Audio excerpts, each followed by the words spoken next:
Hey everybody, it's Glenn. I've decided to showcase my wrestling action figure collection. I'll be doing this in two parts. The first part today I'm going to be showcasing my classic superstars. I've got into Mattel's WWE Legends figures recently. I've reviewed a couple of them here on my channel, and in reviewing them mentioned that I did collect classic superstars, and a few people have asked me to if I could put a video together just showing off what figures I do have in terms of classic superstars. So here we go. You will see from my collection that I tend to favour the big fat guys and guys that generally just had a really cheesy gimmick to them. That's just how I roll with wrestling. I should also say that in collecting, whether it's comic book action figures or wrestling action figures, I collect the characters that I like, combined with the sculpting. It has to be a decent sculpted figure and a good representation of what that character is, whether it's a wrestler as here or a superhero in my Marvel collections. I've never been a completist. I tend to cherry pick from series. If it's a crappy looking figure, then I just won't buy it. So I'm going to be running largely chronologically as much as I can with showing these figures from Series 1 through to Series whatever it went up to, 25 or roundabouts. My earliest one is George the Animal Steel. If you take a closer look at him, you can see that of course he was famous for his green tongue and hairy body, and his hair here is actually flocked. There is a variant where it is painted detail, the hair, but I think this flocked one is far superior in my opinion. Georgie the Animal Steel. Other figures in that series included Big John Studd, Sergeant Slaughter, Dude Love, Mankind, Ric Flair, and Georgie the Animal Steel, as we had there. Moving on to Hillbilly Jim. Hillbilly Jim, of course, had a hillbilly gimmick.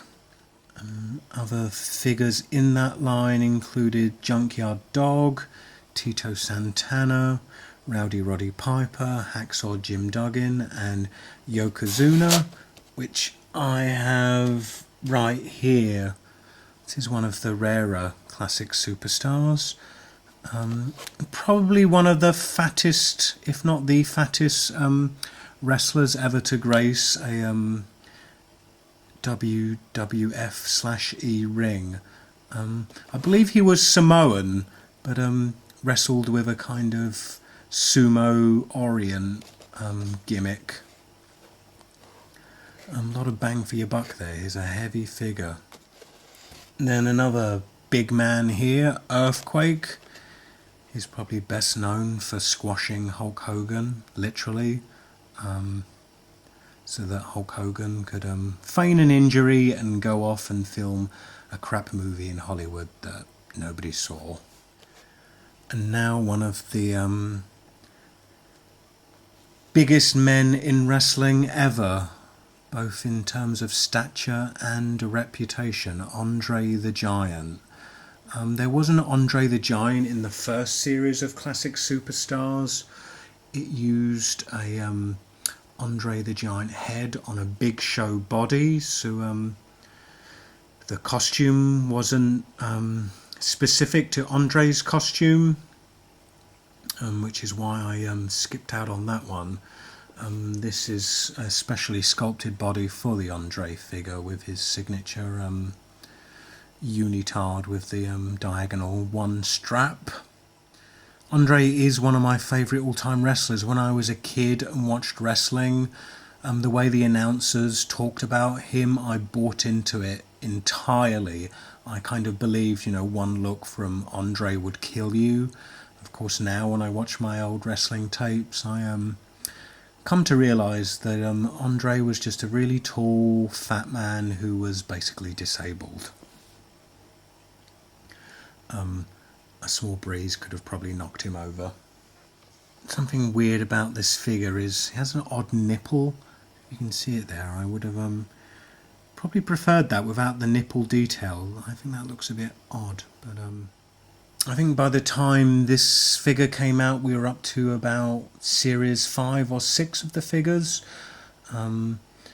Later on, as the series progressed, the packaging did mention the number series it was from, but earlier on it just reads collector series. But I think this is series 6. It's probably, I think, the best all-round series of classic superstars. You got Doink the Clown, the Birdman, Coco Beware, Hawk and Animal of Legion of Doom, Andre and Earthquake, as I've detailed, One Man Gang, who we'll see in another form later, and Bobby the Brain Heenan. Some more figures than we were used to in previous series, and all round goodness. Did I mention Shawn Michaels? Shawn was in there as well. And then that's Andre, probably as kind of, he's probably best remembered in the kind of late 80s, his, WrestleMania main event with Hulk Hogan. This is kind of how Andre appeared. This is the young Andre the Giant, just in the wrestling trunks. In his, as you can see from his face, big smiling face in his happier days before Bobby the Brain Heenan got his hands on him and brainwashed him into being the evil giant that bothered Hulk Hogan. And like I said, with the weird nipple on the other Andre the Giant figure, kind of wrestling figures, they don't usually sculpt the nipples on them, which is why it's odd with that figure. He has one. This is probably Andre the Giant, as he appeared, kind of late 70s, early mid 80s, kind of like WrestleMania 1, kind of looks this way. In addition to Andre the Giant in this series, we also had King Harley Race, Eddie Guerrero, The Ultimate Warrior, Superstar Billy Graham, The Mouth of the South Jimmy Hart, Gorilla Monsoon, British Bulldog Davey Boy Smith, who, being British, I kind of felt obliged to like him. In hindsight, I'm not sure why I did. And finally, Don the Rock Morocco. This character, Akeem, the African Dream. It's a weird gimmick. He basically was a big white man pretending to be a big black man. I never really quite understood what they were trying to do with him as a kid, but as an adult now, I kind of appreciate Akeem for the crapness he represents. This series includes Paul Bearer, Akeem, Kamala, the Ugandan giant, who I also have, the Road Warriors, Animal and Hawk, Ric Flair, Godfather, Bam Bam Bigelow, and Papa Shango, who I will move on to now.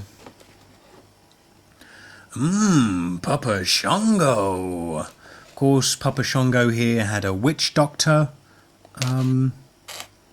gimmick, feuded briefly with the Ultimate Warrior using his witchcraftery to force the Ultimate Warrior to vomit. Yes, that actually happened. Papa Shango here is one of the rarer classic superstars for some reason. I don't know whether if he was short-packed or why that would be, but it's definitely one of my favourites. I kind of love the gimmick that he had. Works really well, and something I always wish around Halloween. I wish I was a black guy so I could pull off being Papa Shango as a Halloween costume, but when you are white, applying white kind of face makeup doesn't really work. But anyway, when I'm reincarnated as a black man, I shall be Papa Shango for Halloween. And now we have the fabulous Moolah. I'm never quite sure what was so fabulous about Moolah. She kind kind of was like a frumpy old lady, really. If you kind of watched, I mean, she's just passed away recently, but if you've watched more recent WWE programming in the last few years, you'll be familiar with the fabulous Moolah and Mae Young as two kind of old women who were largely used for light comic relief in various backstage setups, and with lots of jokes about them being old ladies. But I've looked at kind of, I have videotapes of the fabulous Moolah wrestling from, you know, the 70s and the 80s. I think her career goes back to the 50s and 60s even, and she's just one of those women who always look like an old lady. So fabulous, not so sure, but Moolah for sure. And Moolah here was the first female wrestler introduced into the Classic Superstars line. And probably rightfully so. I mean, Moolah did break down a lot of boundaries in wrestling in terms of, you know, gender and whatnot. Other figures in this series included the 1-2-3 Kid, Ken Shamrock, IRS, Owen R. Shyster, Irwin, Rick Steiner, Hulk Hogan, Moolah, as we have here, Barry Windham and Kevin Nash. Only picked up one figure from this series. Like I said, I kind of only pick up the characters that stick out to me, and none of these other figures really did it for me. Brooklyn Brawlers' inclusion in this line was stretching Classic Superstars, by definition very slim, because I'm not sure the Brooklyn Brawler ever won a match that I can remember. Other figures in this series include Dean Malenko, Ultimate Warrior, Handsome Jimmy Valiant, Brooklyn Brawler as we have here, Hulk Hogan, in his NWO gear it looks like, Killer Kowalski and the Nasty Boys, Sags Nobbs, Arn Anderson and Captain Lou Albano. And moving on from the Brooklyn Brawler, got another New York bad boy here, Bad News Brown, who, like myself, is from the bad streets of Harlem. I'm just kidding, I'm not from Harlem, I'm from the well-to-do streets of suburban London. Bad News Brown here came packaged with a rat. You can see that in there through all the glare. When Bad News Brown feuded with Jake the Snake Roberts, I mean, obviously Jake always carried a snake to the ring. Bad News Brown started cutting promos talking about the kind of mutant New York sewer rats, which he started carrying around in a strange box that he would leave in the corner of the ring, like Jake did with his snake in a bag. It wasn't in fact a mutant New York sewer rat, it was a possum, much to my disappointment. What can I say, I was a kid, I was actually expecting it to be a mutant New York sewer rat. Bless me, in my tender age, my naivete. Other figures in this series included Al Snow, Ernie Ladd, Brother Love, Dusty Rhodes, Droz, who unfortunately in a wrestling accident ended up paralysed from the neck down, Mr. Perfect, Rick Rude, the Mountie, Bad News Brown as we have here, and Bret Hart. I do have Rick Rude, and I also have Luna Vachon, who I will show you now. She's a real beaut, Luna Vachon. Great facial expression there. That really captures the lunatic that Luna was. Like many wrestlers no longer with us, we seem to lose wrestlers to drug addiction or strokes or freak accidents for some reason. That's Luna, the second female in the series, which brings us on to our third female figure, Sensational Sherri. Sherri is probably one of my all-time favourite wrestling personalities, certainly my favourite female. Sensational Sherri just had an amazing presence. I mean, she was a wrestler, but she's probably better known as a valet to Randy Savage and later Shawn Michaels. And she really kind of just shone. And she'd kind of interject herself into her various men's matches. And she, as a woman, wasn't kind of afraid to mix it up with the men and often take a beating to the cheering of the fans. Really good likeness on Sherri in the face there. Don't know how easy it is to capture that on camera. Really easy to see on the card side there. Great face on that. Unusually for the women, they kind of usually, I don't know if it's the petite features and the kind of paint application on top of them. The women wrestling figures never seem to turn out that well. It kind of only takes a slight error when you have a petite face like that in the error in the paint application, and it kind of throws the whole likeness of the face off, I think. Here we have Sensational Sherri number 2. This was ringside exclusive figure. You can actually, even though it's an online exclusive, you can basically pick this up dirt cheap, this figure.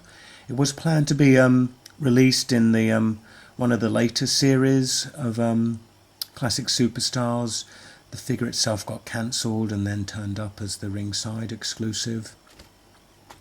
Let's just bring them forward to do a quick comparison of the two Sensational Sherri figures there. Love them both dearly. That's a series she was cancelled from. Steve Blackman, Goldberg, Big Show, Sergeant Slaughter, Warlord, The Barbarian, Kona Crush, Evil Doink the Clown. Like I said, this was towards the end of the Classic Superstars, and the line had really started running out of momentum, I think, by then. But I'm glad that somehow we managed to get this Sherri, because it's the only figure I got in this series, and it's the best one. Next up is Stone Cold Steve Austin. I'm not a Steve Austin fan at all, but I got this figure because it pays homage to the LJN WWF figures from the late 80s, which was the first WWF figures there were. They weren't really articulated action figures. They were kind of a hard rubber solid figure, and from series 14 onwards, Jakks Pacific started paying homage to those figures with a figure from each series being in an LJN style, i.e. cast in a kind of hard vinyl, beginning with Steve Austin here. LJN are probably better remembered as a toy company for producing the Thundercats action figures. Let's see who else was in this series. Sensational Sherri, who we already checked. Mean Gene Okerlund, Ultimate Warrior, Axe and Smash of Demolition, Diamond Dallas Page, Honky Tonk Man, who I have somewhere, Abdullah the Butcher, Bob Backlund, Rick the Model Martel, and Stone Cold, as we've just seen. His Warlord in his Powers of Pain get up, trunks and makeup.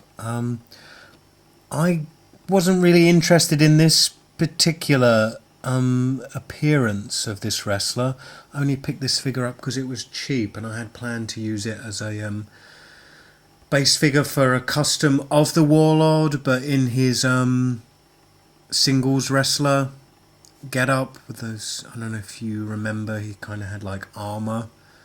I liked his armoured look and I had planned to customise this figure into that appearance, but like a lot of projects that I plan in my head, I never really get round to doing them, unfortunately. Only so much time in the day. Had to dig this one out. Honky Tonk Man had been buried in the bowels of my collection. Honky Tonk Man was for a long time, if still not, the longest reigning Intercontinental Champion of all time. quite memorably beaten by Ultimate Warrior in the first SummerSlam for that championship in about 8 seconds or so, bringing his reign to an end. Honky Tonk Man, one of my favourites. You gotta love a wrestler whose gimmick is that he's an Elvis impersonator, right? Jerome Gonzalez, transferred from the WCW to the WWF to feud with The Undertaker. His run in the WWF didn't last long, largely because he couldn't wrestle for shit. And he had the weirdest costume ever. He basically wore this bodysuit, which was airbrushed to make him look muscular. It was really quite odd. But again, anything crap in wrestling I'm a big fan of. This is also quite a collectible figure. What else was in the series here? The Warlord, who we just saw, Barbarian, X-Pac, Vince McMahon, Ultimate Warrior, Psycho Sid, and Shawn Michaels, who, like that Steve Austin I showed you, is the LJN style, kind of solid vinyl figure. I think Giant Gonzalez was definitely the hard to find one of this series. I did pat myself on the back when I tracked him down at Toys R Us. Mae Young, most recently partner in crime to the fabulous Moolah. Mae Young is probably about 800 years old now. She's still kicking it, popping in up every now and then in WWE programming, but this is Mae Young in her younger days. Hard to believe she ever had them, but Mae Young was one, young once. There's Sunny. You can look, but you can't touch. Sunny here is in her... it was weird. I kind of should think that these single releases of classic Superstars should be the kind of most significant look that a wrestler had. Here she's pictured in her get-up she wore when she briefly valeted the Legion of Doom, and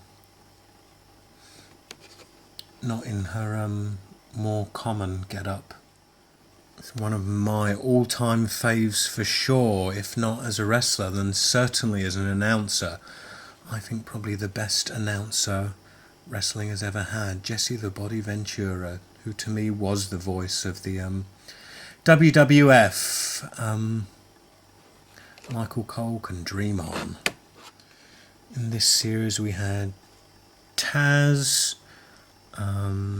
Buff Bagwell, Chris Jericho and Jeff Hardy. This was a trend towards the end of the Classic Superstars line. I think they'd exhausted a lot of wrestlers, and more recent current wrestlers started to creep into the line. So you get Jericho and Hardy here, Brian Pillman, and then Rey Mysterio, also in the hard vinyl LJN homage form. Here's Trish Stratus, done Classic Superstars style, pretty much her kind of valet manager get up when she first debuted, with a cowboy hat and long coat. Getting on to my end of collecting of Classic Superstars. This is series 25, which, if not the last series, is certainly heading up that way. Here's Bastion Booger. His gimmick was he was just big, fat and disgusting. He walked to the ring to an entrance soundtrack of various burps and farts, which was kind of fun. Haku. One of my favourites again. He was just a great character, kind of one of the strong, silent types, kind of very powerful yet athletic at the same time. Tag teamed with Andre at one point.